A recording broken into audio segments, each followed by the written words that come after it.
আজকে সকাল সকাল মা বানাবে গোটা মুসুরি সিদ্ধ। এটা মুসুরির ডাল নয়, এটা খোসা শুদ্ধই খাওয়া হয়। আমাদের এখানে কিন্তু এই খাবারটা বেশ প্রচলিত এবং বেশ হেলদিও। তোমরা কারা কারা এটা খেয়েছো নিশ্চয়ই জানিও। তো এই মুসুর সিদ্ধর মধ্যেই দেওয়া হবে পেঁপে আর আলু। সেই উপলক্ষেই আমি গাছ থেকে টাটকা পেঁপে পাড়তে চলে গেলাম আমাদের বাড়ির বাগান থেকে। তাই ভাবলাম সকাল সকাল যখন বাগানে এসেছি তোমাদেরকে আমাদের বাগানটা একটু ঘুরিয়ে দেখাই কি কি ফলের আর সবজির গাছ হয়েছে। দেখলে একটা কুমড়ো শাকের গাছ উঠেছে। কুমড়ো শাকের গাছটা পাতিলেবু গাছটাকে কেন্দ্র করে উঠছে। দেখতে বেশ ভালোই লাগছে।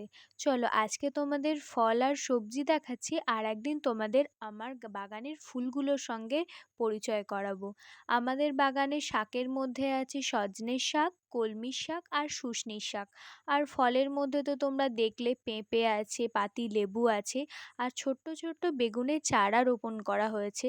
সেগুলো তো এখন ফলবে না, শীতকালের দিকে ফলবে। আর প্রথমেই একটা পেঁপে কাটা হলো, সেই পেঁপেটা একটু রং ধরে গেছে।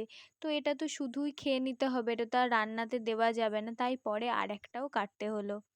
চলো আজ তাহলে এই পর্যন্তই থাক। ভিডিওটা ভালো লাগলে like, comment, share and subscribe করতে পারো। আজ আসি। বাই।